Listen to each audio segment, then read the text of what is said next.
Imaginez ouvrir les yeux au bord d'une route, le visage couvert de sang, sans savoir comment vous êtes arrivé là.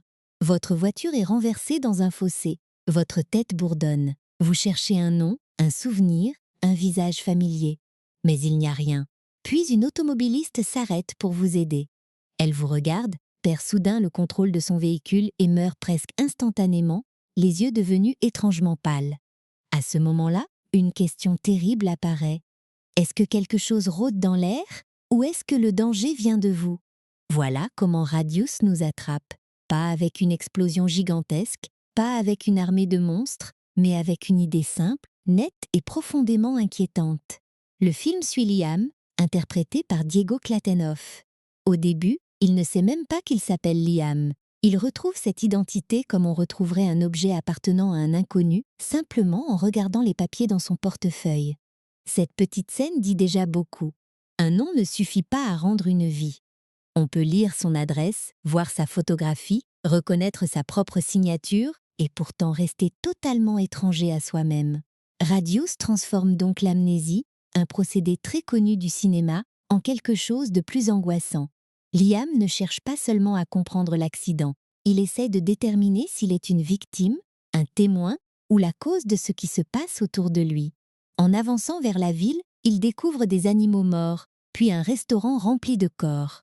Tout semble avoir été frappé au même instant. Aucun combat, aucune blessure spectaculaire, aucune explication visible. Seulement ses yeux décolorés, presque laiteux, qui donnent aux morts une apparence irréelle. Liam imagine naturellement une contamination. Il couvre son visage avec un morceau de tissu, observe le vent, hésite avant de respirer. C'est exactement ce que nous ferions à sa place. Chercher une cause extérieure, quelque chose qu'on pourrait éviter avec une porte fermée ou un masque improvisé. Le film joue intelligemment avec ce réflexe. Nous voulons croire que le danger se trouve quelque part dans le décor, parce que l'autre possibilité est bien plus difficile à accepter. Cette autre possibilité se révèle peu à peu. Partout où Liam passe, la vie s'arrête. Les humains, les oiseaux, les animaux de ferme. Aucun être vivant ne semble pouvoir rester près de lui. Il n'a pas besoin de toucher, de parler ou même de regarder. Sa simple présence devient mortelle dans un périmètre d'environ 15 mètres. C'est là que le titre prend tout son sens. Radius ne désigne pas seulement une distance mesurable. Il devient une prison invisible que le personnage transporte avec lui. Liam peut marcher, conduire, rentrer chez lui, mais il ne peut plus vraiment rejoindre le monde. Chaque pas vers quelqu'un risque d'être un meurtre. Chaque tentative de demander de l'aide peut aggraver le désastre. Ce concept aurait facilement pu donner un film rempli d'effets numériques et de scènes de panique. Caroline Labrèche et Steve Léonard choisissent presque l'inverse. Leur mise en scène reste sobre, souvent silencieuse, attentive aux routes vides, aux champs, aux bâtiments ordinaires et à la peur qui monte sur le visage de Liam. Cette retenue donne au film une identité particulière. Le fantastique n'arrive pas dans un univers futuriste. Il s'installe dans un paysage rural qui ressemble à un endroit où rien d'extraordinaire ne devrait se produire. Le Manitoba, où le tournage a eu lieu, offre justement ces longues lignes droites, ces espaces ouverts et cette impression paradoxale d'avoir énormément de place tout en ne pouvant aller nulle part. Le choix de Diego Klatenhoff est essentiel. Beaucoup de spectateurs le connaissaient déjà grâce à Homeland, The Blacklist ou encore Pacific Rim. Ici, il ne joue pas un héros qui comprend rapidement les règles. Il avance avec une lourdeur presque physique, comme si chaque nouvelle découverte ajoutait du poids à son corps. Son visage fermé pourrait sembler froid dans un autre film, mais il correspond parfaitement à Liam. Cet homme ne possède aucun souvenir auquel se raccrocher. Il ne peut pas expliquer ses gestes passés, demander pardon pour une faute précise ou affirmer qu'il est quelqu'un de bien. Il ne lui reste que ses réactions présentes. Et nous, spectateurs, sommes obligés de le juger uniquement à partir de ce qu'il décide de faire maintenant. Ce détail rend les premières minutes beaucoup plus riches qu'un simple mystère scientifique. Liam découvre qu'il peut tuer sans le vouloir. Que doit faire une personne dans cette situation? Se cacher? Prévenir la police au risque de tuer les agents qui approchent? Essayer de mesurer la distance exacte? Chercher un médecin? Le scénario l'enferme dans une série de choix où même la décision la plus raisonnable peut devenir catastrophique. C'est une forme de suspense très efficace, Parce qu'elle ne dépend pas seulement de la question « Que va-t-il arriver ?», elle dépend aussi de la question « Que ferions-nous à sa place ?» Et franchement, aucune réponse n'est vraiment rassurante. Puis une femme arrive. Elle aussi semble liée à l'accident. Elle aussi souffre d'amnésie. Comme personne ne connaît son identité, elle est d'abord appelée Jane, le nom anonyme donné à une femme non identifiée dans le monde anglophone. Charlotte Sullivan lui apporte une énergie différente. Là où Liam se replie, Jane questionne. Là où il semble déjà écrasé par la culpabilité, elle veut reconstruire les faits. Mais le plus incroyable est ailleurs. Elle peut s'approcher de lui sans mourir. Plus encore, sa présence semble empêcher le phénomène mortel de fonctionner. Quand elle reste près de Liam, le danger disparaît. Quand elle s'éloigne, le rayon redevient actif. À partir de là, Radius change de nature. Ce n'est plus seulement l'histoire d'un homme toxique, condamné à l'isolement. C'est l'histoire de deux inconnus forcés de rester ensemble pour protéger tous ceux qu'ils pourraient croiser. Ils ne savent pas s'ils se faisaient confiance avant l'accident. Ils ignorent pourquoi ils voyageaient dans la même voiture. Ils ne savent même pas si leurs souvenirs, lorsqu'ils reviendront, les rapprocheront ou les détruiront. Pourtant, dans le présent, ils dépendent l'un de l'autre de manière absolue. Liam est le danger, Jen est le bouclier, et si l'un perd l'autre, des innocents peuvent mourir. Les réalisateurs comprennent aussi qu'un bon concept de science-fiction a besoin de règles simples. Le spectateur doit pouvoir anticiper le danger. 15 mètres environ. Assez loin pour rendre une maison, un couloir d'hôpital ou une route soudain menaçant, mais assez près pour que la menace reste intime. On ne parle pas d'une catastrophe qui détruit une ville entière en une seconde. On parle d'une distance que l'œil peut presque mesurer. Une personne s'approche, Jane recule, Liam panique. Et nous savons immédiatement ce qui risque de se produire. Cette clarté permet au film de créer de la tension avec très peu de moyens. Un déplacement de quelques pas devient parfois plus stressant qu'une longue poursuite. Cette hésitation entre plusieurs genres explique en partie pourquoi Radius a trouvé un public dans les festivals spécialisés. Sa première mondiale a eu lieu au Festival Fantasia de Montréal, un lieu particulièrement adapté à ce genre de proposition. Fantasia aime les films capables de mélanger le fantastique, le suspense et des idées un peu risquées. Radius a ensuite circulé dans d'autres rendez-vous consacrés au cinéma de genre, notamment Fright Fest à Londres et Fantastic Fest à Austin. En France, sa trajectoire a été plus discrète. Allociné le référence avec une sortie DVD le 4 janvier 2018, plutôt qu'avec une grande date de sortie nationale en salle. C'est typiquement le genre de film que beaucoup de spectateurs découvrent presque par accident, puis recommandent en disant « Ne lisez rien, regardez-le simplement ». Cette recommandation est compréhensible car une partie du plaisir vient des révélations. Pourtant, réduire Radius à son retournement final serait injuste. Son idée centrale fonctionne déjà avant que les souvenirs reviennent. Elle parle de responsabilité sans intention. Peut-on être coupable d'un mal que l'on ne contrôle pas? Est-on encore dangereux lorsqu'on fait tout pour éviter de nuire? Et que reste-t-il d'une personne quand sa mémoire disparaît? Liam voudrait repartir de zéro, mais le monde autour de lui semble lui rappeler qu'un passé existe, même lorsqu'on ne peut plus le voir. Le film place ainsi une question morale sous son mécanisme de science-fiction. Oublier ses actes ne les efface pas nécessairement. Ce qui empêche le film de devenir une leçon morale pesante, c'est son rythme de mystère.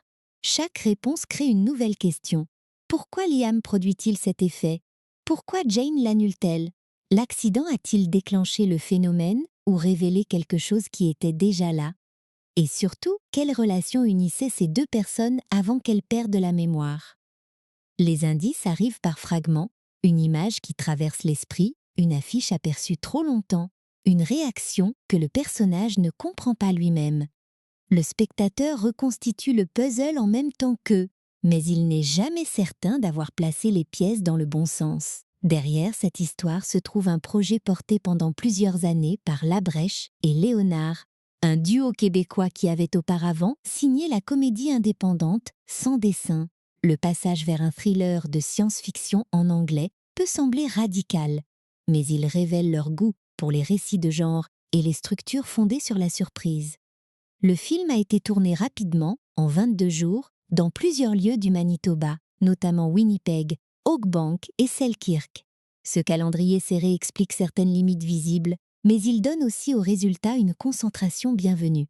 Radius ne possède pas le luxe de se disperser. Il doit faire vivre son idée, ses deux personnages et son mystère avec précision.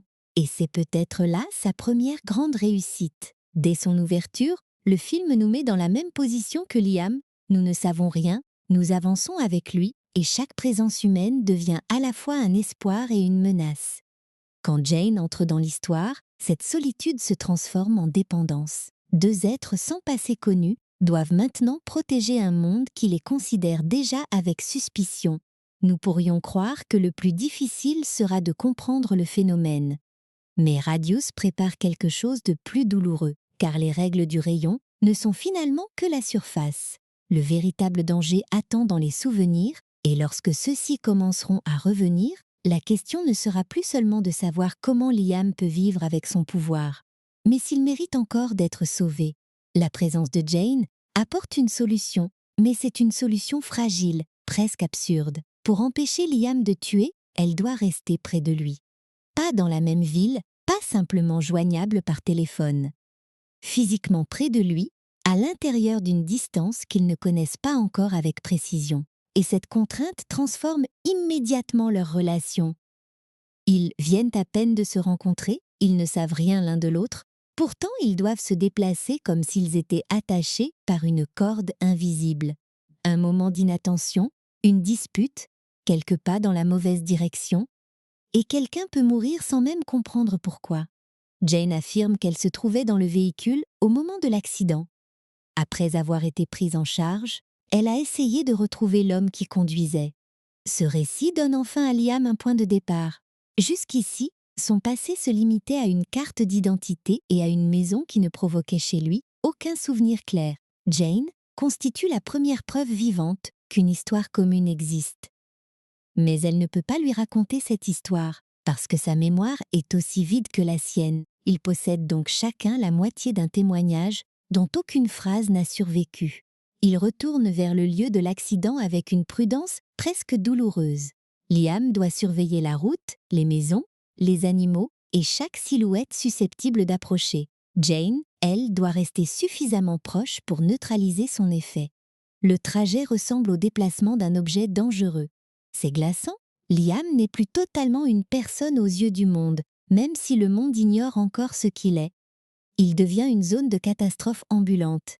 Et contrairement à une arme, il ne peut pas être posé sur une table, désactivé ou abandonné au bord du chemin. Près de l'épave, il découvre une marque anormale dans le sol, un cercle brûlé qui suggère qu'un événement violent s'est produit autour du véhicule. Cette trace ne leur donne pourtant aucune réponse simple. Elle peut évoquer la foudre ou une décharge d'énergie, mais le film évite de transformer l'enquête en conférence scientifique. Liam et Jane ne disposent ni de laboratoire ni d'experts capables de leur expliquer calmement la situation. Ils regardent le cercle comme deux personnes ordinaires regarderaient une preuve impossible, avec la sensation que l'explication existe, mais qu'elle appartient à un monde dont elles ne connaissent pas les règles. Liam finit par avouer ce qu'il a compris. Les morts du restaurant, l'automobiliste, le fermier et les animaux ne sont probablement pas victimes d'un virus. Tout indique qu'ils sont morts parce qu'ils se sont approchés de lui. Pour Jane, cette révélation est presque impossible à accepter. Elle vient chercher un compagnon d'accident, peut-être la seule personne capable de lui rendre son identité, et elle découvre qu'il pourrait être mortel. Son premier réflexe est de prendre ses distances. C'est humain. On ne demande pas à quelqu'un de croire tranquillement un inconnu qui lui annonce que son corps tue tout ce qui l'entoure.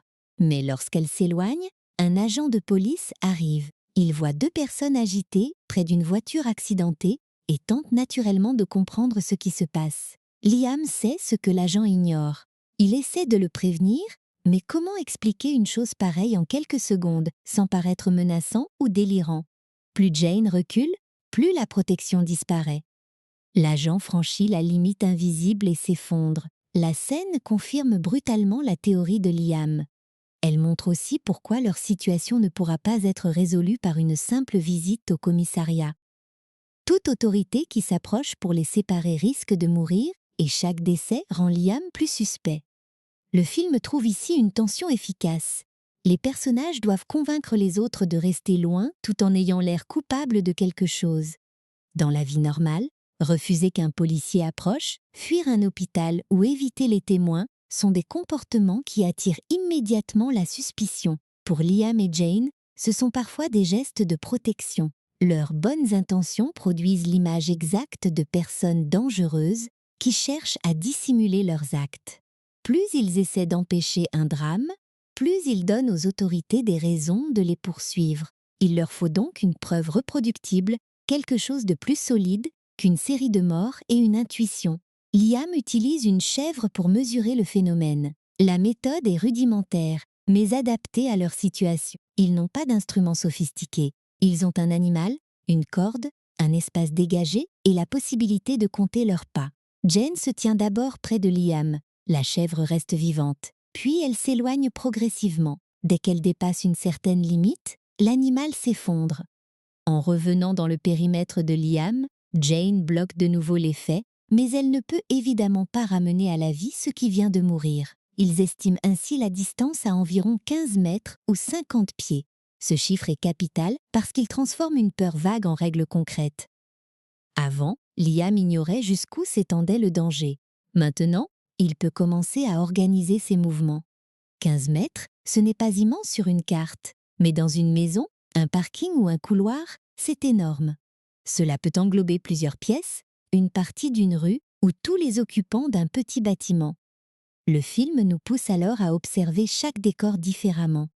Une porte n'est plus seulement une sortie, elle devient un point par lequel quelqu'un pourrait entrer trop vite. Jane ne possède pas un pouvoir spectaculaire. Elle ne projette aucune lumière et ne semble pas contrôler consciemment une énergie. Sa simple proximité annule le rayon de Liam. Cette absence d'effet visuel renforce l'étrangeté du phénomène. Les deux personnages ne sentent rien. Aucun signal ne leur indique que la protection fonctionne encore. Ils doivent croire à la mesure qu'ils viennent d'établir et maintenir constamment cette distance. Jane devient ainsi indispensable, mais cette importance contient quelque chose de cruel. Sa liberté de mouvement disparaît. Elle ne peut plus décider de partir sans mettre d'autres vies en danger. Liam comprend aussi qu'il ne peut pas exiger ce sacrifice.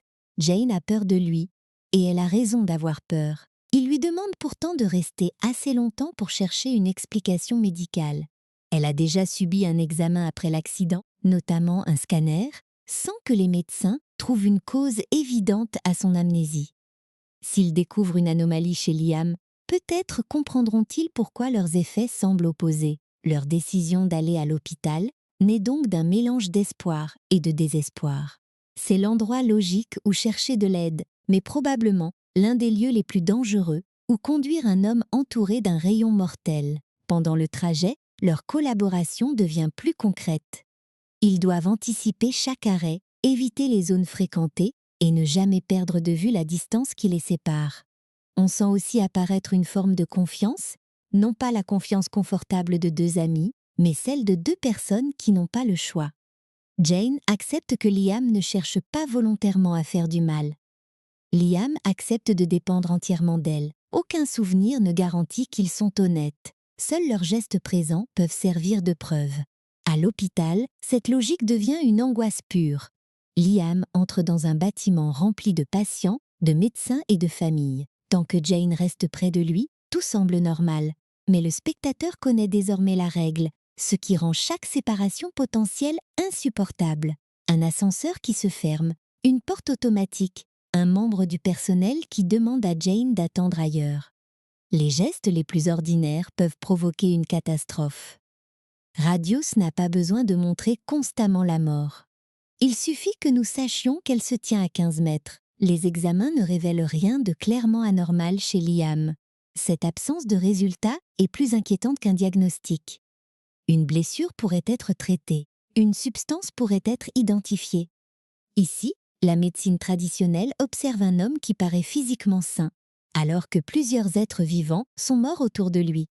Le phénomène existe, mais il refuse de se laisser traduire dans le langage rassurant des analyses et des images médicales.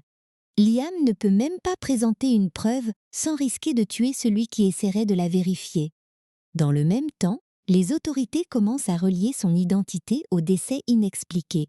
Son visage et son nom ne sont plus seulement des éléments qu'ils tentent de récupérer, ils deviennent ceux d'un suspect recherché. Cette inversion est importante. Au début, Liam voulait savoir qui il était. Maintenant, il découvre ce que les autres pensent qu'il est. Pour la police, les faits visibles sont accablants.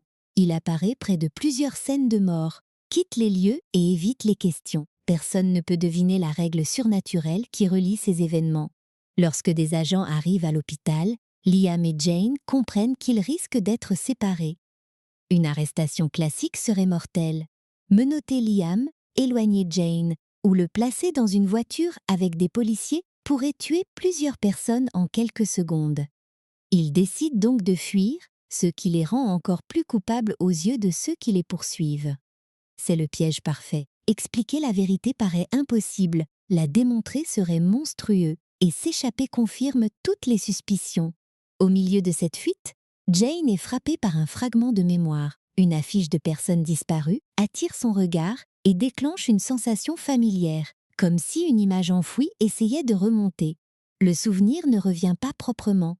Il arrive par éclats, sans contexte. Absorbée pendant quelques secondes, Jane ne voit pas Liam entrer dans un ascenseur. Les portes se ferment entre eux. Soudain, les 15 mètres ne sont plus une mesure abstraite.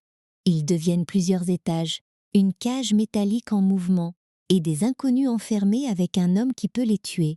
Liam comprend immédiatement le danger. Lorsque les portes s'ouvrent, il supplie les occupants de sortir et cherche un endroit où s'isoler. La scène est tendue sans être spectaculaire, parce que tout dépend du temps nécessaire à Jane pour le rejoindre. Elle court derrière l'ascenseur pendant que Liam essaie de garder les autres à distance. Pour une fois, personne ne meurt. Ce soulagement compte. Il prouve que les deux personnages commencent à maîtriser la règle et qu'ils peuvent éviter une catastrophe lorsqu'ils agissent ensemble. Mais il révèle aussi la fragilité de leur système. Une simple distraction a presque suffi à provoquer un nouveau massacre. Ils quittent finalement l'hôpital ensemble. La vision de l'affiche continue pourtant de troubler Jane. Pour la première fois, leur enquête ne concerne plus seulement l'accident ou le phénomène. Elle touche à une disparition antérieure, à quelqu'un qui pourrait avoir compté pour elle, et à une histoire commencée bien avant le cercle brûlé sur la route. C'est à cet instant que le film resserre son mystère.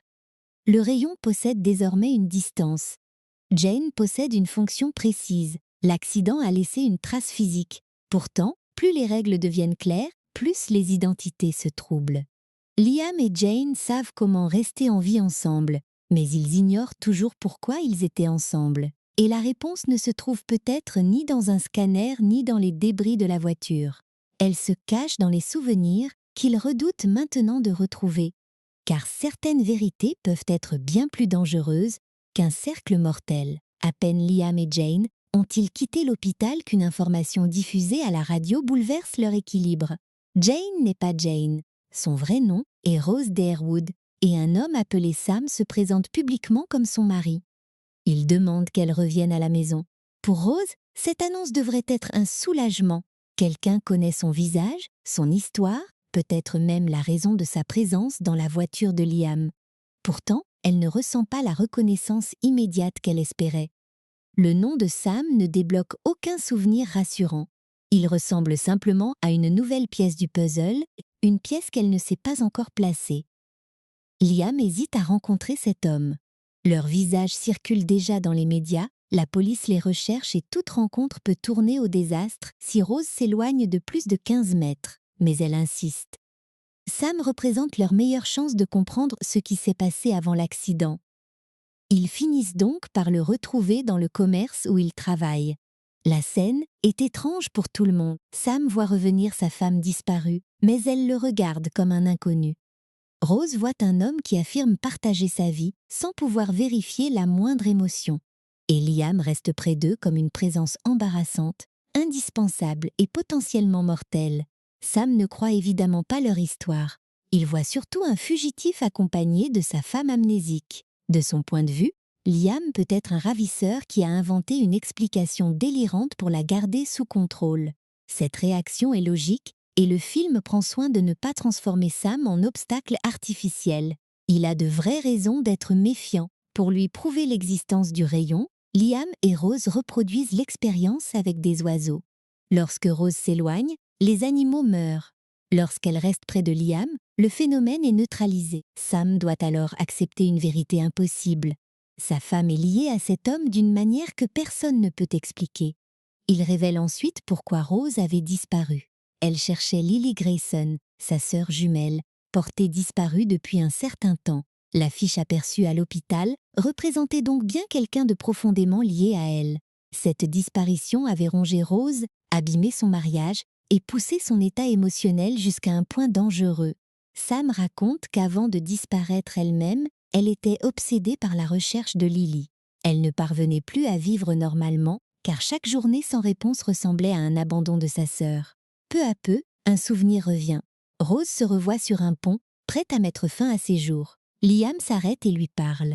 Il parvient à l'empêcher de sauter, puis elle monte dans son véhicule. Ce fragment semble donner à leur rencontre une signification presque providentielle. L'homme que tout le monde considère maintenant comme un danger aurait autrefois sauvé Rose. Pour Liam, c'est aussi une preuve encourageante. Depuis son réveil, il juge son identité à travers ses choix présents. Ce souvenir lui offre enfin l'image d'un geste ancien qui paraît bon. Peut-être n'était-il pas un monstre avant l'accident. Peut-être que le phénomène mortel n'est qu'une malédiction absurde tombée sur quelqu'un qui essayait d'aider. Cette interprétation rapproche Liam et Rose. Ils sont les seuls à comprendre réellement ce que signifie leur dépendance. Sam peut les croire, mais il ne ressent pas la peur permanente d'un écart de quelques mètres. Il ne sait pas ce que c'est que de surveiller chaque porte, chaque passant et chaque mouvement de l'autre. Rose commence donc à faire confiance à Liam d'une manière qui blesse son mari.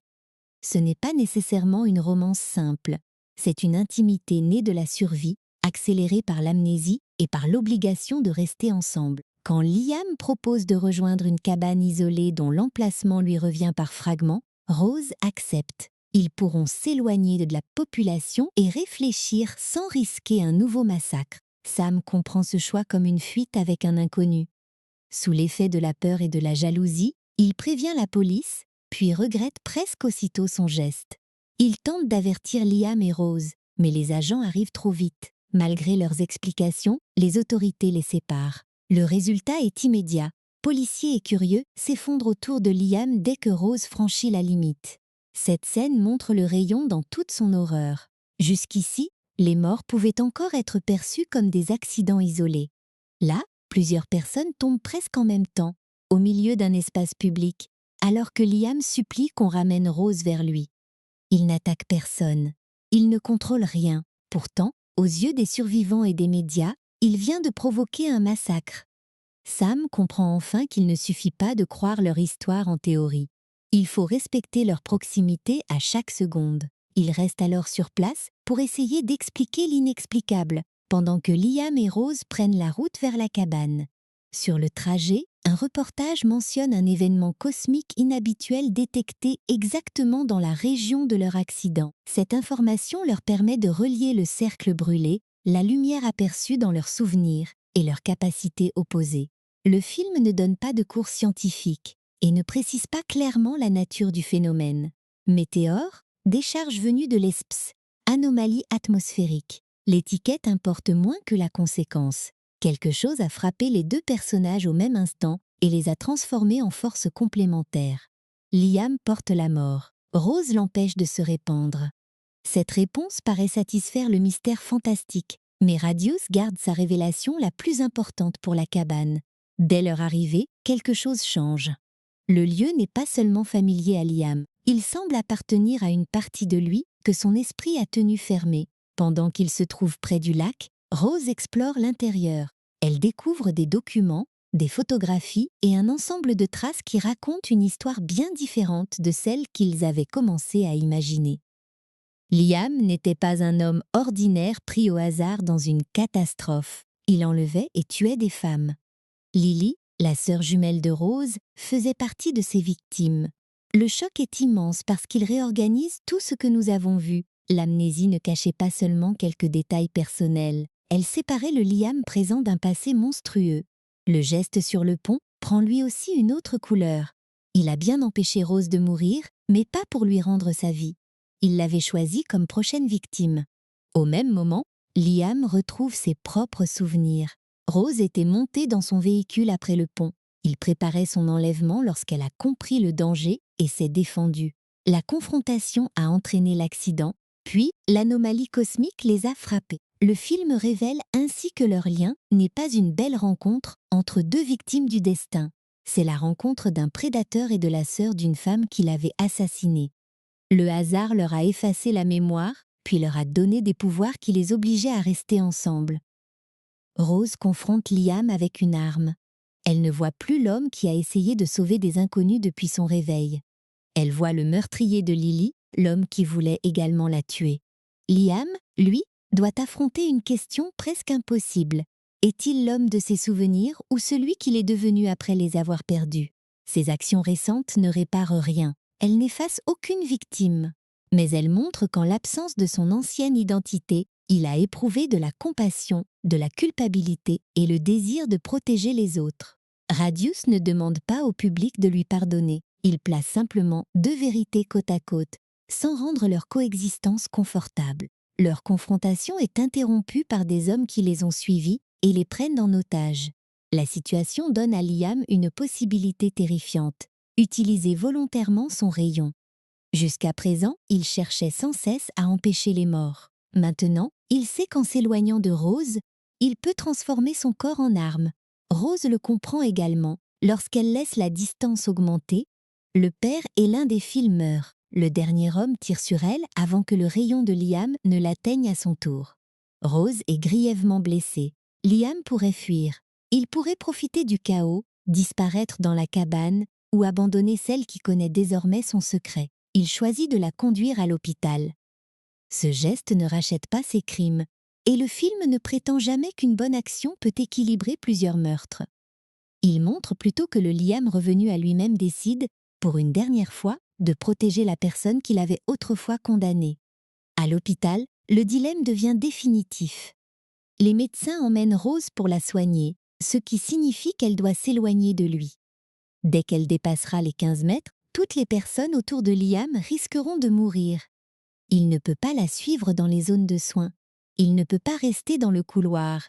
Il ne peut pas être emprisonné, examiné ou simplement reconduit dehors, sans mettre des vies en danger. Et il sait désormais qu'au-delà de son pouvoir, son passé représente lui aussi une menace. Liam prend alors l'arme et se tire une balle dans la tête. Son dernier choix est brutal, sans discours héroïque et sans promesse de pardon. Il met fin au rayon pour que Rose puisse recevoir des soins et pour empêcher d'autres morts. Cette décision peut être vue comme un sacrifice, mais pas comme une absolution. Elle n'efface pas Lily, elle ne rend pas la justice aux autres victimes et ne transforme pas Liam en héros. Elle montre seulement qu'un homme confronté à la totalité de ses actes choisit enfin de ne plus faire de victimes. C'est ce qui rend la fin de Radius si troublante. Le film commence en nous demandant qui est Liam. Puis il nous pousse à l'apprécier à travers ses efforts pour protéger les autres. Enfin, il révèle une vérité qui rend cette proximité presque insupportable. Nous avons connu son présent avant de connaître son passé. Nous avons vu sa peur avant de voir ses crimes. Et quand les souvenirs reviennent, nous devons décider si une personne sans mémoire peut réellement devenir quelqu'un d'autre ou si le passé demeure une dette que rien ne peut annuler. Le mystère du rayon trouve donc une explication partielle, mais le mystère moral reste ouvert. Liam était-il changé par l'accident, par l'amnésie, ou simplement par la nécessité de voir directement les conséquences de la mort autour de lui? Rose pourra-t-elle séparer l'homme qui l'a conduite à l'hôpital de celui qui a tué sa sœur? Le film ne répond pas à sa place. Il nous laisse avec cette contradiction, puis referme son cercle. Une force cosmique a lié un meurtrier et sa victime, mais ce sont leurs décisions humaines, bien plus que cette force, qui donnent finalement un sens à leur histoire. Et maintenant que toute l'intrigue est révélée, une autre question devient fascinante. Comment deux cinéastes québécois ont-ils construit un scénario aussi précis? À partir d'idées inspirées par un manga coréen, un vieux concept de bande dessinée et plusieurs années de réécriture. C'est derrière cette origine inattendue que se cache la prochaine histoire de Radius.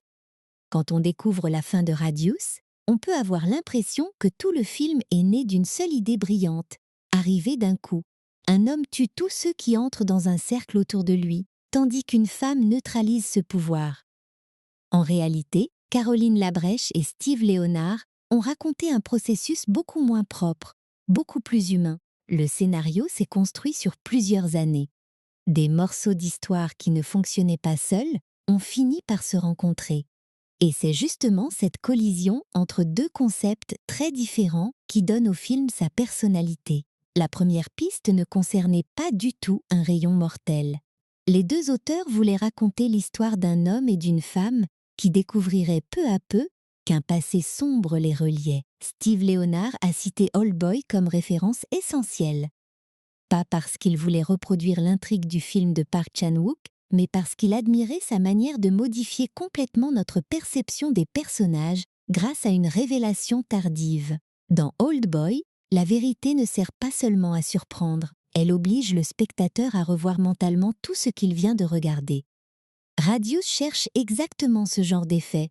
C'est là que l'idée du tueur en série apparaît. Liam devait porter une histoire cachée, et Rose devait être liée à cette histoire d'une façon douloureuse. Mais ce premier concept restait incomplet. Deux personnages amnésiques qui découvrent un passé commun peuvent produire un bon thriller psychologique, bien sûr, mais il manquait encore un moteur visuel, une règle capable de faire avancer chaque scène. Les cinéastes n'ont donc pas beaucoup développé cette version isolée. Ils avaient une révélation puissante, mais pas encore le film entier qui permettrait de la mériter. Plus tard, une deuxième idée leur vient, un personnage dont la proximité tue. Plusieurs notices consacrées au film relient cette inspiration à une ancienne histoire de Superman dans laquelle le héros ne pouvait pas s'approcher des gens sans les mettre en danger. Le détail exact de la bande dessinée est rarement identifié dans les entretiens disponibles, alors mieux vaut rester prudent sur le numéro ou l'année. Ce qui compte, c'est l'image centrale. Que devient un être humain lorsque le simple fait d'être près des autres représente une menace? Un pouvoir qui ressemble d'abord à une capacité extraordinaire devient en réalité la forme la plus absolue de l'isolement. À ce stade, les auteurs possèdent donc deux histoires. D'un côté, un homme et une femme unis par un passé horrible. De l'autre, un phénomène fantastique fondé sur une distance mortelle. Le déclic consiste à les fusionner. Liam reçoit la capacité de tuer autour de lui. Rose reçoit l'effet inverse, puisqu'elle neutralise le rayon lorsqu'elle reste assez proche. Le mécanisme de science-fiction les force ainsi à voyager ensemble, alors que la vérité de leur passé devrait normalement les séparer pour toujours. Voilà la vraie élégance du scénario. Le concept n'est pas posé par-dessus le drame, il crée le drame. Cette construction explique pourquoi Radius donne parfois l'impression de changer de film en cours de route. Les premières scènes ressemblent à un récit de contamination. Ensuite, l'histoire devient une enquête scientifique presque artisanale, avec des animaux, des distances mesurées et des déplacements calculés. Puis elle se transforme en cavale. Enfin, le dernier acte bascule vers le thriller criminel et la question morale. Ce mélange aurait pu produire quelque chose de désordonné, mais les deux idées d'origine restent liées par l'amnésie. Liam et Rose découvrent les règles du phénomène en même temps qu'ils découvrent leurs identités. L'amnésie possède ici une fonction très précise. Elle ne sert pas seulement à cacher des informations au public, elle permet de présenter Liam sans son passé.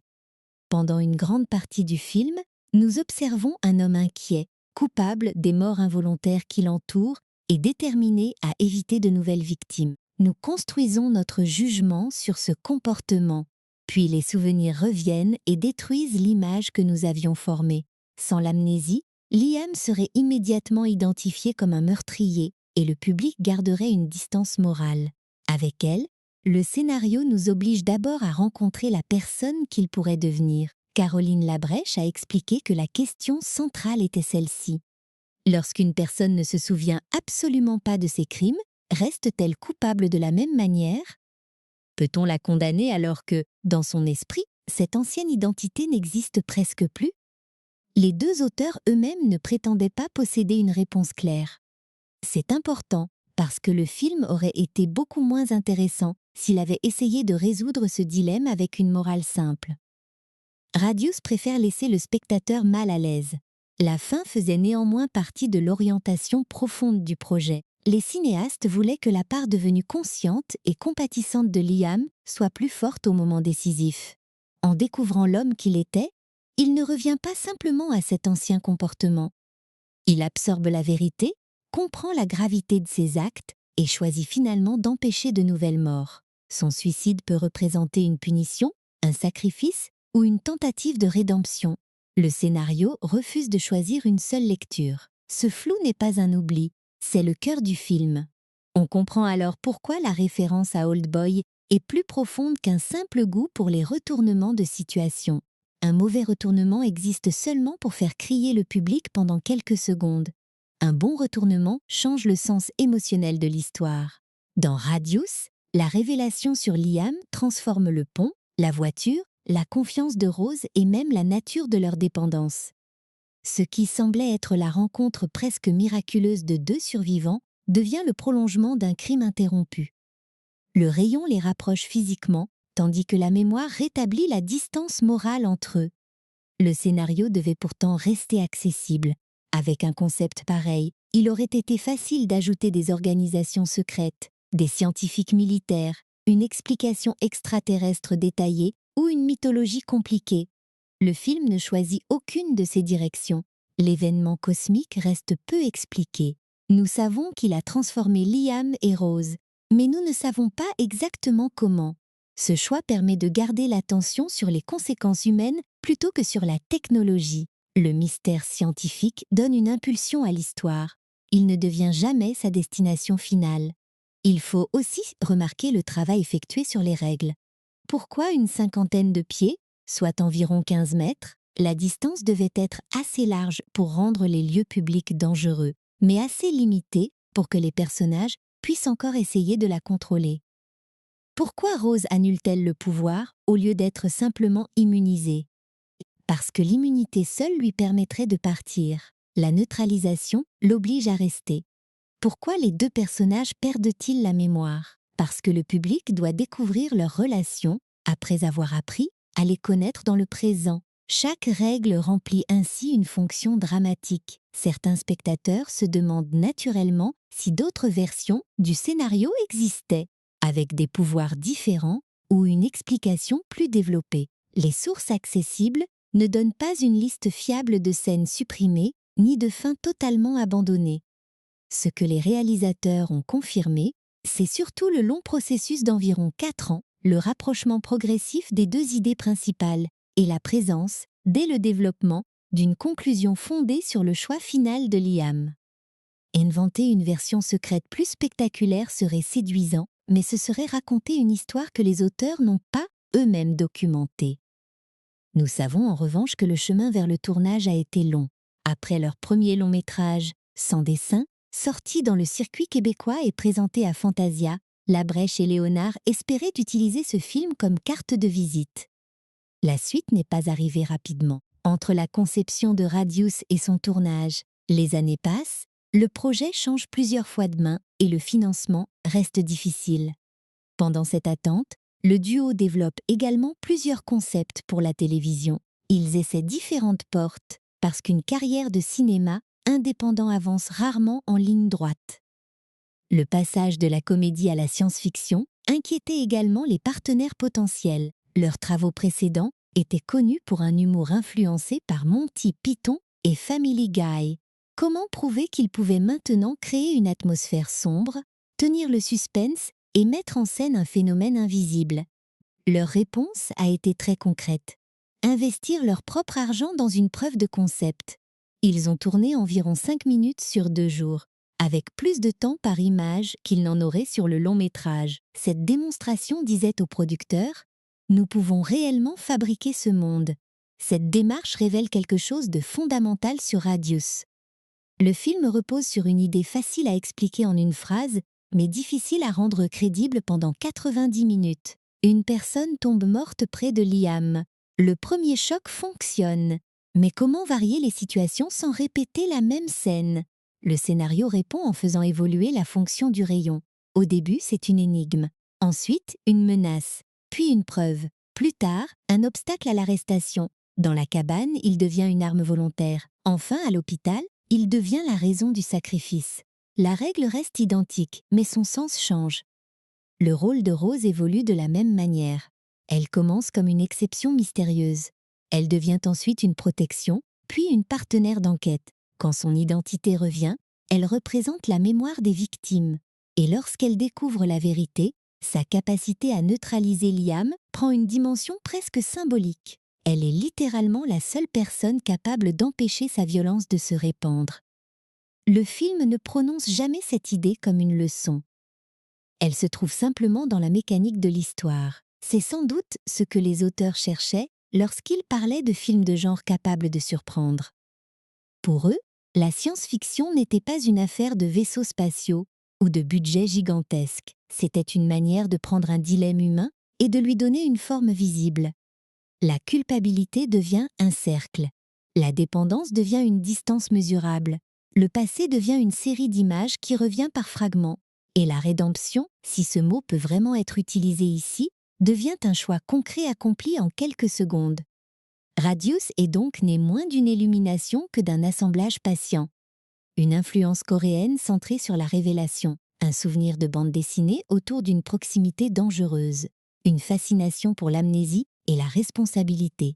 Puis 4 années à essayer de faire tenir ces éléments dans la même histoire. Ce travail ne se voit pas directement à l'écran, et c'est bon signe. Le spectateur ne regarde pas les pièces du mécanisme, il ressent simplement qu'à chaque réponse, le film change de direction sans perdre son centre. Mais écrire une histoire capable d'exister sur le papier n'était que la moitié du combat. Il fallait encore trouver les partenaires, réunir le financement et transformer 2 cinéastes québécois associés à la comédie en réalisateurs crédibles d'un thriller anglophone. Cette aventure-là dure presque 8 ans entre leurs 2 longs métrages. Elle passe par des projets refusés, une preuve de concept payée de leur poche et une collaboration de couple où chacun prend en charge une partie différente du tournage. Et c'est précisément cette longue traversée que nous allons maintenant regarder de plus près. Pour comprendre comment Radius a fini par exister, il faut d'abord oublier l'image romantique du réalisateur solitaire qui reçoit soudain un financement après avoir écrit un scénario génial. Caroline Labrèche et Steve Léonard ont suivi un chemin bien moins spectaculaire. Ils se sont rencontrés dans le milieu du cinéma, ont étudié ensemble, ont tourné des courts-métrages avec leurs propres moyens et ont appris à fabriquer des images avant que l'industrie ne leur confie un véritable budget. Leur parcours ressemble davantage à une suite de petites portes poussées l'une après l'autre. Certaines se sont ouvertes, beaucoup sont restées fermées. Ils travaillent ensemble depuis leurs années de formation et forment aussi un couple dans la vie. Cette proximité aurait pu rendre la coréalisation compliquée. 2 personnes derrière une caméra, 2 sensibilités, 2 décisions possibles pour chaque plan. Sur le papier, le conflit semble presque inévitable. Eux décrivent plutôt leur méthode comme une danse pratiquée depuis si longtemps que les mouvements deviennent naturels. Les responsabilités ne sont pas séparées par un règlement rigide. Steve échange généralement davantage avec les acteurs, tandis que Caroline reste plus près du directeur de la photographie et des questions techniques. Ensuite, ils se retrouvent, comparent ce qu'ils ont vu et ajustent ensemble. Cette fluidité ne vient pourtant pas de l'improvisation. Au contraire, ils préparent énormément. Ils discutent des scènes, établissent leur liste de plans et visualisent une grande partie du film avant le premier jour de tournage. Comme ils ont écrit Radius à 2, chacun connaît déjà l'intention émotionnelle de la scène.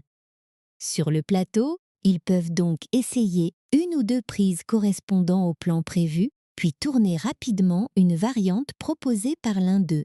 Le désaccord éventuel ne devient pas un spectacle devant l'équipe. Ils plaisantent en disant qu'ils gardent les disputes pour la maison, mais derrière la blague se cache une discipline très concrète. Une journée de cinéma indépendant coûte trop cher pour être transformée en débat sans fin. Avant Radius, le duo s'était fait connaître avec des courts-métrages très marqués par l'humour absurde. Leur univers puisait volontiers dans Monty Python, les références populaires et une énergie presque artisanale. Leur premier long-métrage, sans dessin, prolongeait cette veine comique.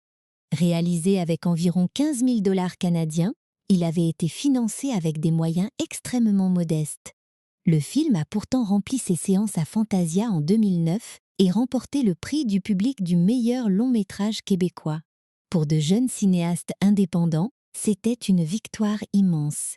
Ils pensaient naturellement que ce succès deviendrait leur carte de visite.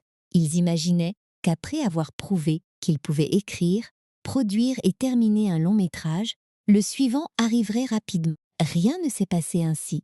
Près de 8 années séparent Sans dessin de Radius. Durant cette période, le nouveau projet a changé de main plusieurs fois. Des discussions ont commencé, puis se sont arrêtées. L'argent annoncé n'est pas toujours arrivé. Des partenaires intéressés ont disparu.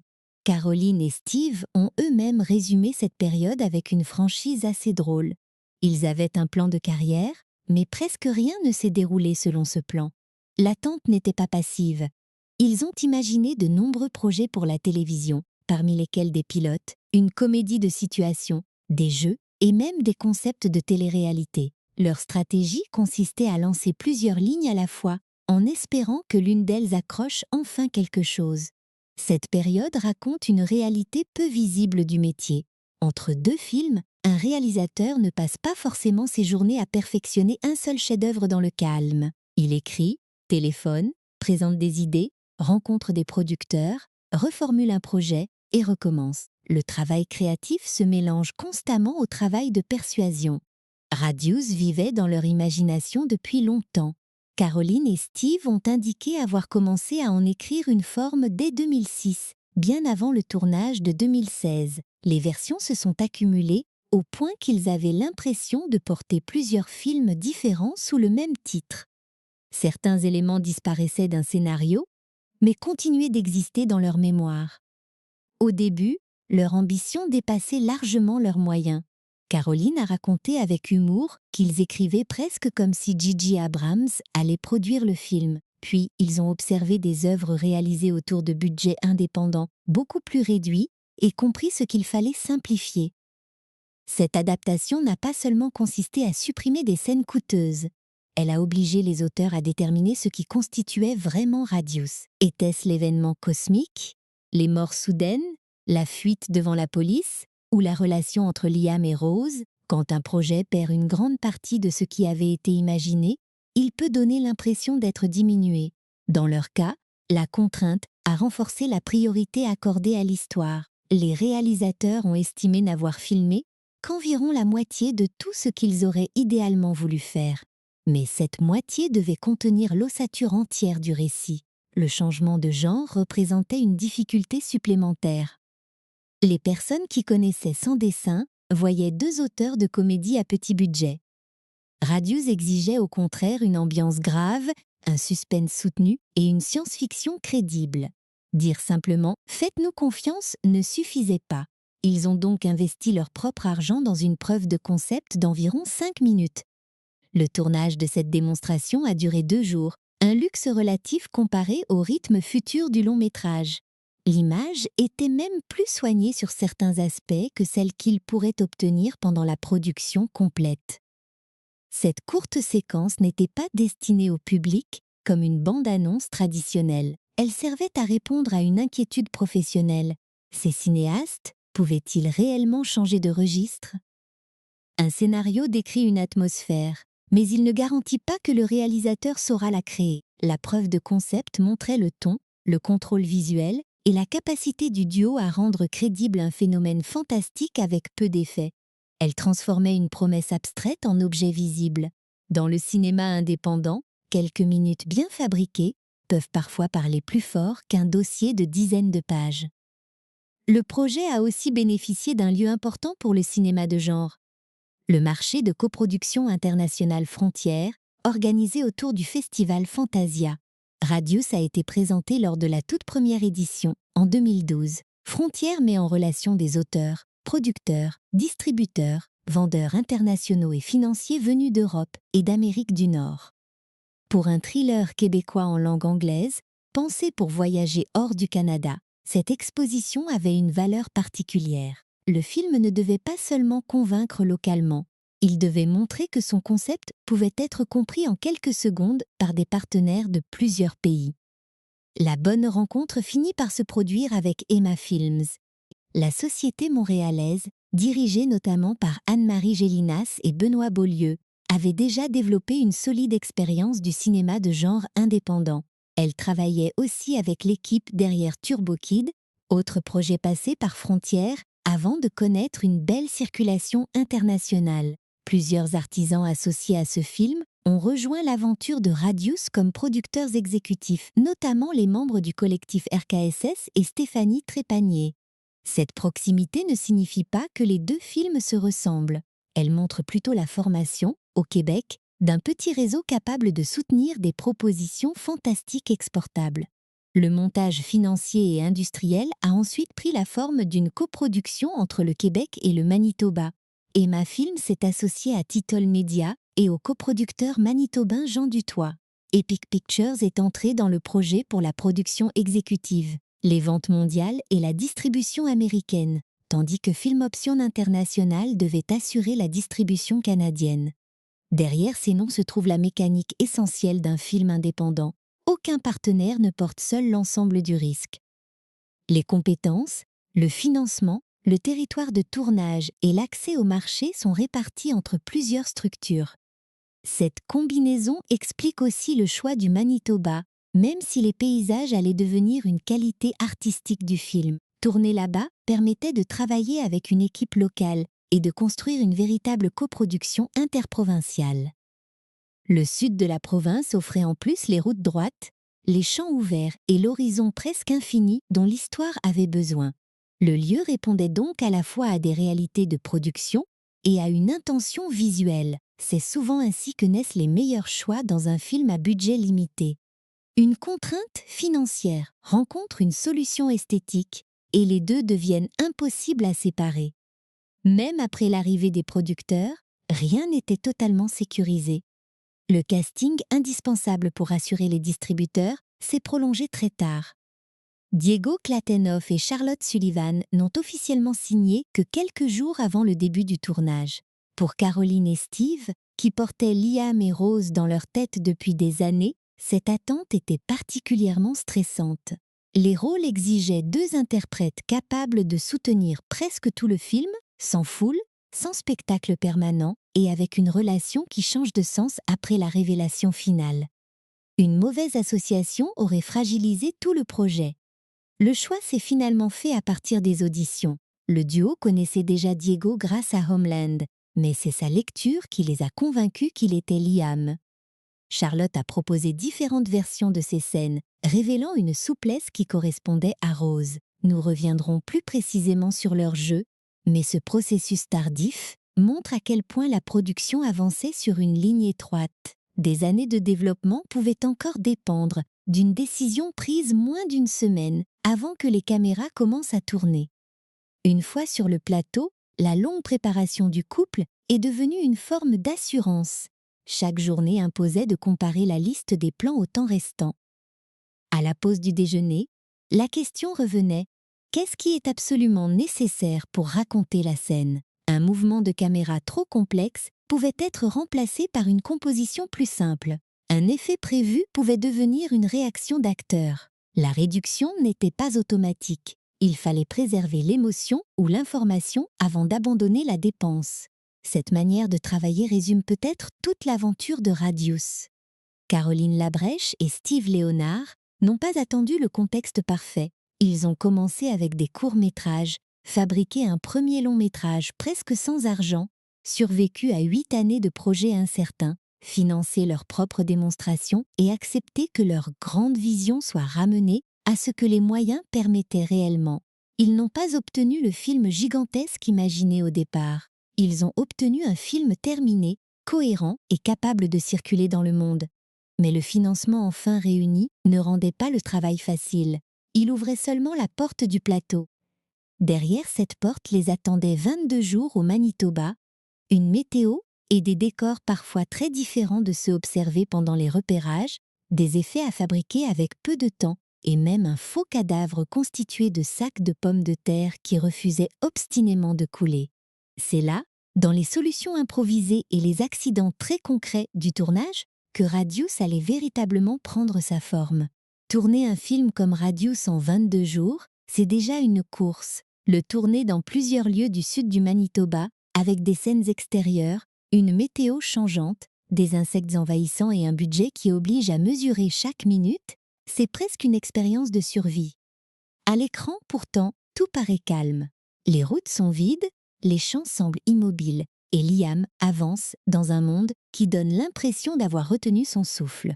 Cette tranquillité visuelle cache un plateau où l'équipe devait constamment s'adapter. Le tournage commence en juin 2016 et se déroule notamment à Winnipeg, Oakbank et Selkirk. Ces lieux ne sont pas choisis uniquement parce qu'une coproduction entre le Québec et le Manitoba facilite la production. Ils offrent surtout une géographie parfaitement adaptée au concept. Le sud de la province est extrêmement plat.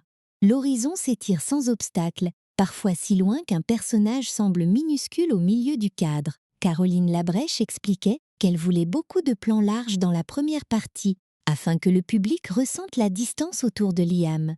Cet espace ouvert ne représente donc pas la liberté. Il rend visible son isolement. C'est une idée visuelle simple, mais très efficace. Dans une forêt dense ou une grande ville, le danger aurait été caché derrière les arbres, les murs et la foule. Dans ces paysages, Liam peut voir très loin, et cette visibilité ne l'aide pas. Une personne à l'horizon peut devenir une menace simplement en marchant vers lui. Les routes droites donnent l'impression qu'il existe une sortie, mais elles révèlent aussi l'absence de refuge. Le décor raconte ainsi la même chose que le scénario. Le personnage dispose d'un monde immense, tout en étant incapable de s'approcher de qui que ce soit. Sur une petite production, trouver ces décors demande beaucoup plus qu'un repérage classique. Les réalisateurs ont raconté qu'ils participaient eux-mêmes à la recherche de certains lieux. Ils dépendaient donc de la coopération des habitants, des propriétaires et des équipes locales. Caroline Labrèche a même rapproché cette expérience de la devise de la province, Friendly Manitoba. Sans la gentillesse des gens rencontrés sur place, plusieurs endroits visibles dans le film auraient été difficiles à obtenir. Un propriétaire qui ouvre une grange, une route ou un terrain offre parfois au film une valeur de production que l'argent seul ne pourrait pas acheter. Puis il y avait le temps. 22 jours pour un long métrage de science-fiction de plus d'1 heure et demie, c'est très peu. Chaque matin, la liste de plans représentait une ambition. À l'heure du déjeuner, elle devenait un calcul. Caroline et Steve devaient regarder ce qui avait déjà été tourné, ce qui restait à faire et ce que la journée permettrait réellement de terminer. La question n'était pas simplement « quel plan peut-on supprimer ?» Elle était plutôt « quelle information ou quelle émotion ce plan devait-il transmettre ?» et existe-t-il une manière plus rapide de produire le même effet? Cette manière de penser évite que la contrainte se voie comme une série de trous. Un mouvement compliqué peut devenir un cadre fixe plus fort. Une action montrée en détail peut être remplacée par la réaction d'un personnage. Un effet spectaculaire peut exister par le son, le montage ou l'attente. Les réalisateurs estimaient n'avoir réalisé qu'environ la moitié de tout ce qu'ils avaient imaginé au fil des nombreuses versions du scénario. Pourtant, le film ne ressemble pas à une moitié d'histoire. La sélection permanente a conservé ce qui était indispensable. Liam, Rose, la distance entre eux et les conséquences de chaque séparation. Les conditions naturelles ne facilitaient rien. Diego Klatenoff a décrit un tournage ambitieux dans les environs de Winnipeg, au milieu d'insectes si nombreux qu'ils devenaient presque étouffants. Charlotte Sullivan se souvenait d'un membre de l'équipe des costumes rendu malade, alors que tout le monde utilisait constamment des produits contre les moustiques. Ce sont des difficultés que le spectateur ne peut pas deviner en regardant un acteur marcher tranquillement dans un champ. Devant la caméra, il faut conserver la peur et la concentration du personnage. Dès que la prise s'arrête, on recommence à chasser les insectes et à préparer la suivante. La météo pouvait changer avec la même brutalité. Les comédiens ont raconté qu'une minute pouvait être belle et ensoleillée, puis que l'orage arrivait presque immédiatement. Cette instabilité crée un problème de continuité. Une scène censée durer quelques minutes dans l'histoire peut être tournée sur plusieurs heures. Si le ciel passe soudain du bleu à une lumière sombre, les plans risquent de ne plus s'accorder. Il faut alors attendre, modifier l'angle, accélérer ou accepter une différence que le montage devra rendre invisible. Sur un calendrier aussi serré, attendre longtemps n'est presque jamais une solution. Un épisode survenu dans une casse automobile résume bien cette fragilité. L'équipe travaillait lorsqu'un violent orage électrique s'est déclenché. Des morceaux de tôle ont commencé à bouger sous l'effet du vent, rendant le lieu dangereux. Le tournage a dû être interrompu et tout le monde a quitté la zone. Les acteurs racontaient qu'en parcourant à peine une courte distance dans les véhicules, ils étaient déjà trempés. Ce type d'incident ne produit pas une anecdote amusante sur le moment. Il met en jeu la sécurité, l'équipement et une journée dont aucune heure ne peut facilement être récupérée. Charlotte Sullivan parlait aussi de scènes émotionnellement intenses, filmées pendant de très longues journées. Liam et elle ne disposent que de rares moments de repos. Cette tension doit être répétée prise après prise, même quand le corps de l'acteur sait qu'il ne se trouve pas réellement en danger. Sullivan expliquait qu'elle s'appuyait beaucoup sur Diego Klatenoff et le considérait comme son allié dans ces circonstances difficiles. Cette solidarité correspond curieusement à celle de leurs personnages. Sur le plateau comme dans l'histoire, ils devaient avancer ensemble.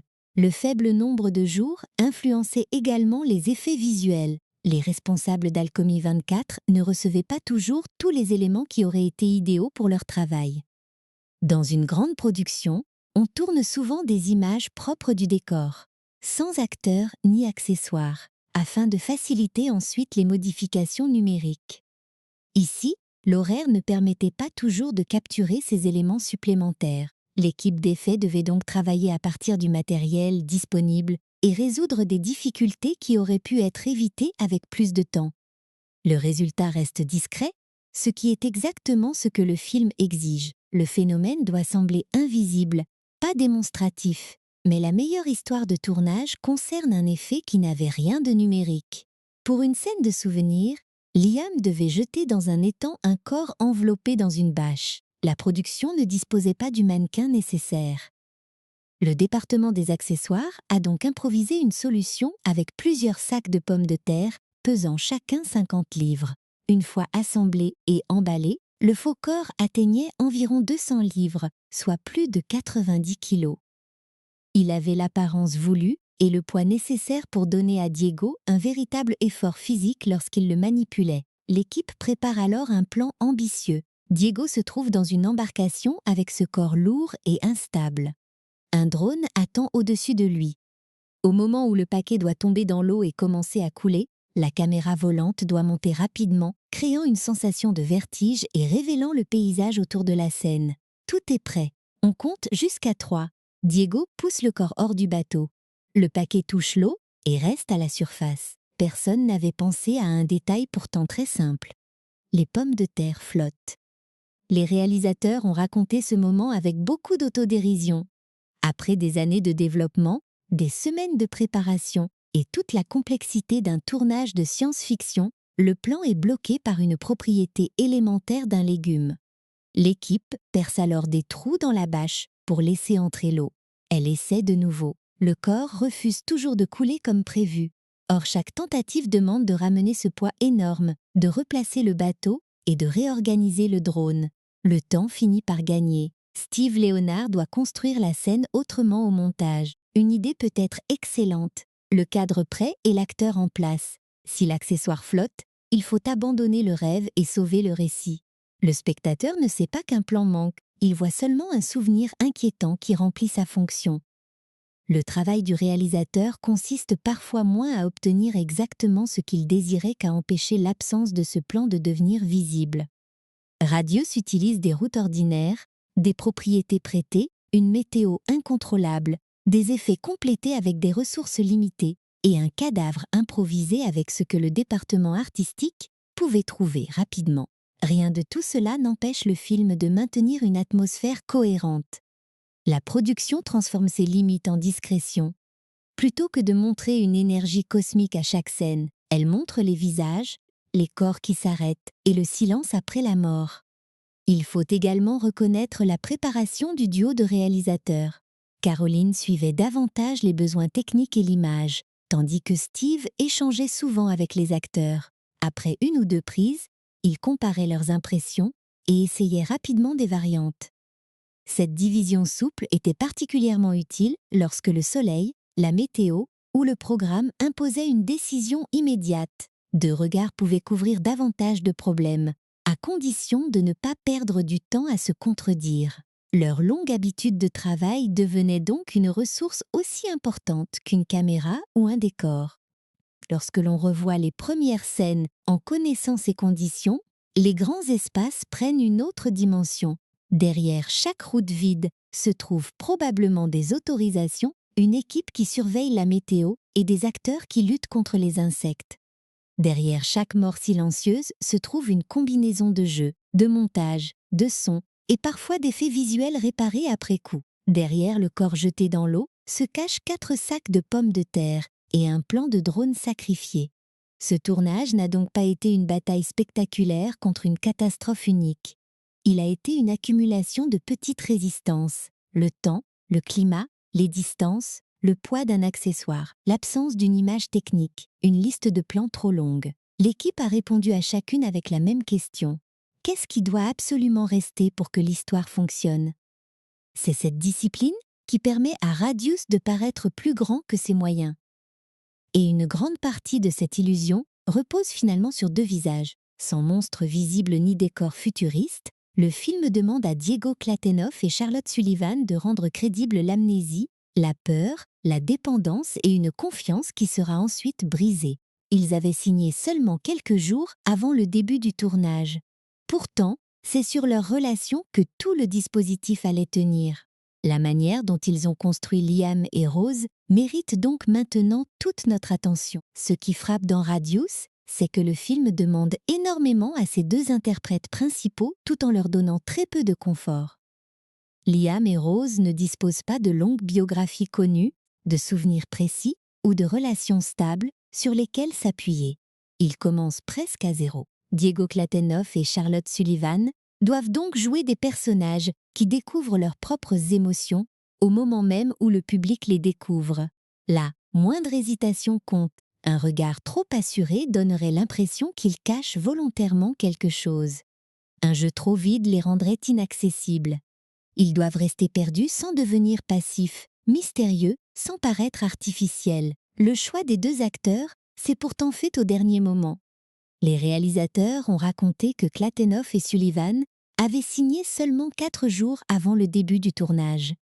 Après des années d'écriture, Caroline Labrèche et Steve Leonard confiaient presque tout leur film à 2 personnes engagées au dernier moment. Quand les auditions sont arrivées, le doute a disparu. Pour les cinéastes, Diego était immédiatement Liam et la souplesse montrée par Charlotte dans plusieurs versions d'une même scène révélait exactement l'étendue nécessaire pour Rose. Diego Klatenoff était alors surtout connu du grand public grâce à Homeland et The Blacklist, où il incarnait des hommes liés aux institutions, au renseignement ou à l'application de la loi. Radius utilise cette présence sérieuse, presque militaire, mais la retourne. Liam n'a aucune autorité. Il ne maîtrise ni son environnement ni son propre corps, et Klatenoff laisse progressivement sa solidité physique se fissurer. Il marche comme quelqu'un qui essaie de rester fonctionnel, alors que chaque nouvelle information rend le monde plus impossible. Son visage se ferme non pas pour paraître héroïque, mais parce que Liam n'a pas encore le vocabulaire émotionnel nécessaire pour comprendre ce qui lui arrive. Ce jeu retenu est particulièrement utile dans les premières scènes. Liam découvre des morts autour de lui, mais le film ne lui offre pas une grande crise spectaculaire à chaque cadavre. Klatenoff joue plutôt l'accumulation. Le premier choc provoque la confusion. Le suivant fait naître la peur. Puis vient l'idée qu'il pourrait être responsable, et cette idée transforme son regard. À partir de là, il observe les autres comme des êtres qu'il doit protéger de sa propre présence. Sa posture change avant même que le scénario confirme complètement le rayon. On sent qu'il commence à se considérer comme un danger, ce qui rend crédible son besoin presque instinctif de s'isoler. Charlotte Sullivan apporte quelque chose de plus mobile. Rose pose davantage de questions, résiste aux conclusions de Liam et cherche continuellement une action possible. Elle ne joue pas seulement la personne qui neutralise le pouvoir. Elle doit empêcher le personnage féminin de devenir un simple mécanisme scénaristique placé près du héros. Sullivan a expliqué qu'elle avait été attirée par l'absence de romance imposée. Le scénario refuse l'attente habituelle d'une romance entre ces deux personnages principaux. Leur lien reste fondé sur la survie, la confiance et une histoire beaucoup plus sombre. Ce refus rend leur chimie plus intéressante. Liam et Rose peuvent se rapprocher, partager un moment de tendresse ou sembler former un couple improvisé, sans que le film transforme cette connexion en récompense romantique. Les réalisateurs pensaient notamment à Mulder et Scully dans X-Files. Deux personnes dont la relation est forte parce qu'elles dépendent l'une de l'autre et se comprennent d'une manière inaccessible aux autres. Dans Radius, cette dépendance devient littérale. Les acteurs doivent donc créer de l'intimité tout en conservant une gêne, une distance et la sensation qu'un élément essentiel leur échappe. Le travail de Sullivan devient encore plus délicat lorsque Sam apparaît. Rose apprend qu'elle a un mari, mais aucun souvenir affectif ne revient immédiatement. Sullivan joue avec prudence cette suspension entre la femme qu'on lui décrit et celle qu'elle ressent être. Elle écoute ce qu'on lui raconte comme si on lui décrivait la vie d'une autre personne. Puis, lorsqu'elle entend parler de Lily, quelque chose change. La douleur précède le souvenir complet. C'est une réaction presque physique, comme si son corps reconnaissait une perte avant que son esprit puisse lui donner un nom. Klatenov suit un chemin inverse. Plus Liam semble découvrir en lui une capacité de compassion, plus le film prépare la révélation de son ancienne identité. L'acteur ne doit pas annoncer ce retournement trop tôt. S'il glissait un regard ouvertement inquiétant dans les premières scènes, le public attendrait simplement la confirmation qu'il est mauvais. Il joue donc honnêtement l'homme présent. C'est essentiel. Liam n'est pas un tueur qui feint l'amnésie. Il ne sait réellement pas ce qu'il a fait. Quand les souvenirs reviennent dans la cabane, Klatenov doit absorber une horreur qui appartient à son propre visage, mais qui lui paraît étrangère. La dernière partie de sa performance repose alors sur une contradiction. Liam est à la fois responsable et psychologiquement séparé de celui qu'il était. Klatenov ne cherche pas à rendre le personnage innocent. Il montre plutôt un homme qui comprend que ses gestes récents ne peuvent pas réparer son passé. Son calme final à l'hôpital n'est donc pas celui d'un héros certain de mériter l'admiration. Il ressemble davantage à l'acceptation d'une absence d'issue. Cette sobriété évite de transformer son suicide en grand moment glorieux. Le geste reste brutal, triste et moralement inconfortable. Brett Donahue, dans le rôle de Sam, possède moins de temps à l'écran, mais sa présence est indispensable. Il représente la vie que Rose avait avant l'accident et le regard normal posé sur la situation. Ses soupçons sont compréhensibles. Sa femme revient sans le reconnaître et fait confiance à un fugitif entouré de morts. Donahue conserve cette dimension humaine, même lorsque Sam aggrave le danger. Sans lui, Liam et Rose pourraient sembler enfermés dans une bulle romantique. Sam rappelle que leur dépendance détruit aussi les liens existants. Autour des acteurs, la photographie de Simon Villeneuve travaille avec une économie similaire. Les premières images privilégient les paysages larges, les routes et les champs afin de faire sentir l'espace autour de Liam. À mesure que Rose entre dans l'histoire et que les deux personnages comprennent la règle, le film peut se rapprocher davantage des visages. La grande question passe ainsi de ce qui entoure Liam à ce qui existe entre lui et Rose. La couleur, souvent froide et désaturée, correspond à leur perte de repères. Le monde de Radius n'est pas stylisé comme un univers de super-héros. Les routes, l'hôpital, la ferme et la cabane semblent ordinaires. Plus ces lieux sont crédibles, plus le phénomène paraît perturbant. Une énergie visible aurait peut-être donné au film une identité spectaculaire, mais elle aurait aussi créé une distance. Ici, les morts arrivent presque sans avertissement. Le cadre reste calme, puis un corps tombe. Le fantastique s'impose à l'intérieur du réel plutôt que de le remplacer. Le montage, assuré par Steve Leonard, joue lui aussi sur cette retenue. Les souvenirs ne sont pas présentés comme de longues séquences explicatives dès le début. Ils apparaissent par fragments. Une image, un geste, un lieu, parfois une sensation que le personnage ne sait pas encore interpréter. Le public reçoit juste assez d'informations pour fabriquer une hypothèse, rarement assez pour être certain. Cette organisation permet à la révélation finale de réordonner les scènes précédentes. Le montage ne cache pas seulement la vérité, il reproduit la manière dont une mémoire traumatisée pourrait revenir, par morceaux incomplets et souvent trompeurs. Le son accomplit une grande partie du travail que des effets visuels plus coûteux auraient pu prendre en charge. Le rayon n'a pas besoin d'un bruit officiel chaque fois qu'il agit. Le silence après l'effondrement d'un corps, la respiration de Liam, les sons ordinaires d'un couloir ou d'une route suffisent à installer la menace. Les réalisateurs ont décrit avec Sylvain Bellemare une collaboration calme malgré un calendrier de mixage sous pression. La musique de Benoît Charette devait résoudre un autre problème. Radius change souvent de ton. Il commence comme un mystère, devient une cavale de science-fiction, s'approche du drame conjugal puis bascule vers le thriller criminel. Une partition trop insistante aurait donné l'impression de forcer ces transitions. Charette choisit une approche plus flexible, avec des thèmes qui ne sont presque jamais répétés de manière mécanique. La musique accompagne la découverte plutôt qu'elle ne dicte la réaction. Elle sait aussi se retirer lorsque le visage des acteurs suffit. C'est peut-être la qualité la plus importante de toute la fabrication. Chaque élément protège la fragilité du concept. La caméra ne cherche pas à prouver qu'elle est brillante. Le montage évite de transformer les indices en démonstration. Le son laisse de la place à l'inquiétude. La musique ne promet pas une aventure plus grande que celle que le budget peut montrer. Et les acteurs ne jouent pas l'idée d'un film de science-fiction. Ils jouent deux personnes qui essaient de traverser une situation qu'aucun être humain ne pourrait comprendre immédiatement. Les critiques les plus favorables ont justement remarqué que le film dépend presque entièrement de Clatenoff et Sullivan. Kim Newman, dans Screen Daily, estimait que le duo devait jouer des rôles compliqués, presque plusieurs versions d'un même personnage, et soulignait l'intensité inhabituelle de Clatenoff. Liam avant et après le souvenir, Rose comme inconnue, épouse, sœur et survivante. Le film demande aux interprètes de changer sans jamais devenir méconnaissables. Leur réussite consiste à maintenir un fil émotionnel malgré les révélations successives. Tout n'est pas parfait. Certains dialogues servent clairement à expliquer les règles, et quelques réactions peuvent sembler plus fonctionnelles que naturelles. Le manque de temps et de moyens apparaît parfois dans les rôles secondaires ou dans la simplicité de certaines scènes. Mais Radius comprend où placer son énergie. Il gagne lorsqu'un regard contient à la fois la peur de la séparation et l'intuition que leur proximité repose sur un mensonge oublié.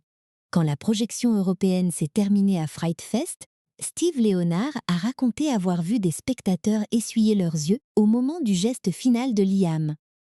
Cette réaction représente une forme de victoire pour toute l'équipe. Le film ne disposait pas d'un grand spectacle cosmique. Il avait un concept, deux acteurs, des paysages et une mécanique morale. Si le public ressentait quelque chose à la fin, c'est que ces éléments avaient cessé d'être des solutions de petit budget. Ils étaient devenus une histoire humaine. Il reste maintenant à comprendre comment cette histoire a été reçue hors du plateau.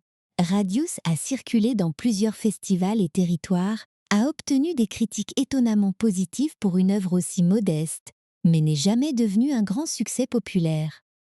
Sa réputation s'est construite lentement, surtout parmi les amateurs de science-fiction à concept. Et derrière les notes, les chiffres et les comparaisons avec Twilight Zone se trouve la vraie question laissée par le film. Que vaut une personne lorsque sa mémoire disparaît, et jusqu'où un dernier acte peut-il répondre au crime d'une vie entière? Radius n'a jamais eu le parcours d'un grand film de studio. Il n'est pas arrivé avec une campagne publicitaire massive, des centaines de copies en salle ou une vedette placardée sur chaque abribus. Son chemin a été plus discret, presque parfaitement adapté à sa nature. Le film s'est présenté d'abord aux amateurs de cinéma fantastique, ceux qui fréquentent les festivals pour découvrir une idée étrange avant qu'elle soit expliquée partout. Sa première mondiale a eu lieu au Festival Fantasia de Montréal en juillet 2017. Il est ensuite passé par Fright Fest au Royaume-Uni, le festival de cinéma de la ville de Québec, Fantastic Fest aux États-Unis et Fantasy Film Fest en Allemagne. Cette circulation compte beaucoup. Dans un festival de genre, le public accepte volontiers un film construit sur une règle impossible, à condition que cette règle mène quelque part. Radius n'avait pas besoin de convaincre immédiatement des millions de spectateurs.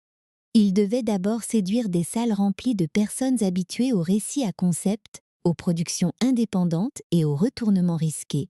Les réalisateurs ont raconté leur nervosité en découvrant l'immense écran de Fright Fest. Puis Steve Leonard a observé des spectateurs essuyer leurs yeux lors du dernier geste de Liam. Cette réaction prouvait que le film ne reposait plus seulement sur une bonne idée de scénario. Malgré le budget limité, les spectateurs s'étaient attachés aux personnages et ressentaient le poids moral de la fin. Le film a ensuite connu une exploitation internationale répartie entre de nombreux territoires. La société Emma Films mentionne des distributeurs ou partenaires aux États-Unis, au Canada, en Italie, au Japon, en Indonésie, à Taïwan, au Vietnam, au Moyen-Orient et dans plusieurs pays d'Amérique latine. Cette diffusion montre la force commerciale de son point de départ. Le concept peut être résumé rapidement. L'histoire ne dépend pas d'une culture trop locale et son récit reste facilement exportable. Au Canada, Radius est sorti en salle le 1er décembre 2017.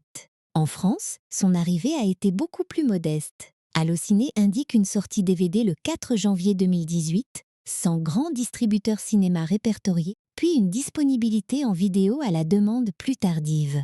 Il est donc souvent arrivé par une jaquette, une plateforme, une recommandation ou cette phrase irrésistible prononcée par quelqu'un qui refusait d'en dire davantage. Un homme amnésique découvre que toute personne s'approchant de lui meurt. Il serait tentant d'annoncer un budget exact ou des recettes mondiales précises.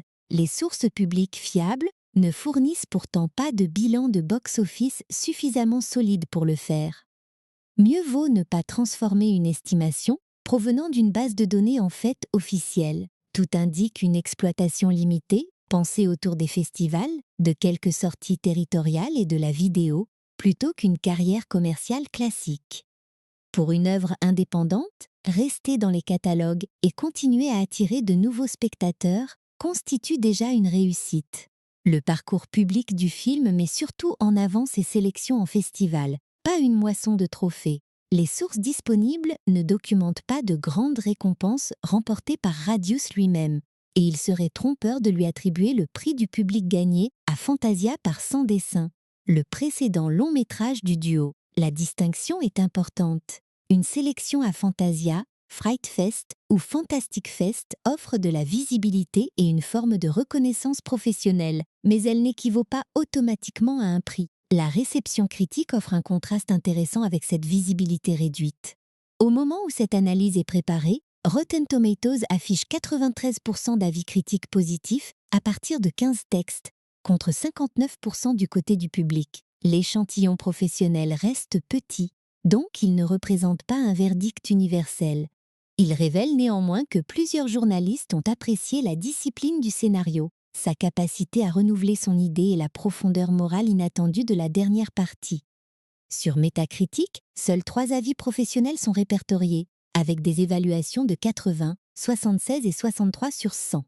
Kim Newman, pour Screen Daily, estimait que beaucoup de films possédant une excellente accroche finissent par manquer d'idées, alors que Radius continue à produire des révélations satisfaisantes et atteint une émotion plus profonde que prévu.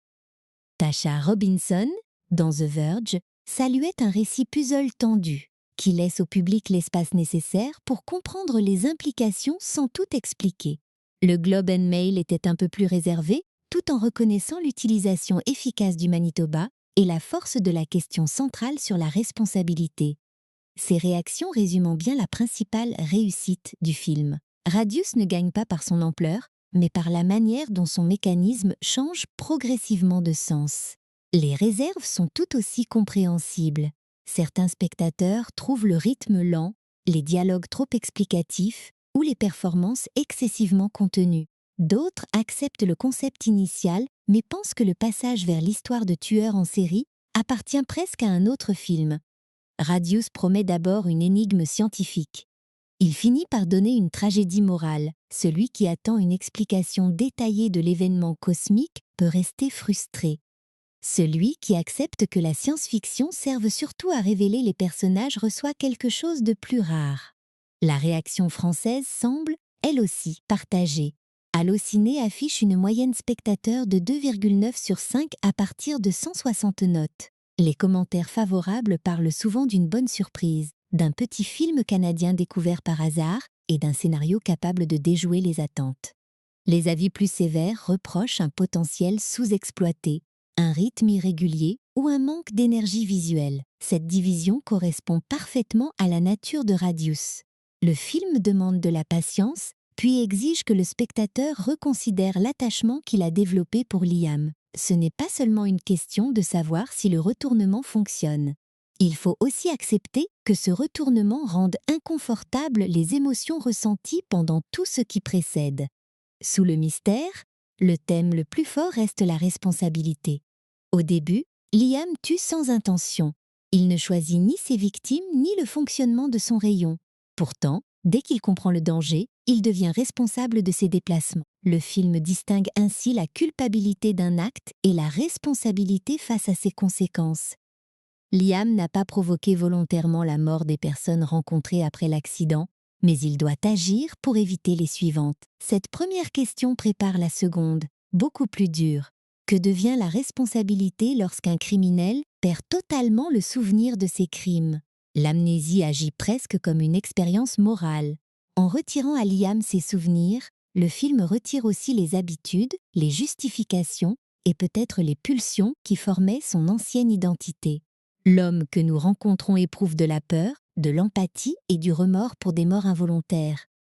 Puis la mémoire lui rend une histoire qu'il ne peut pas accepter.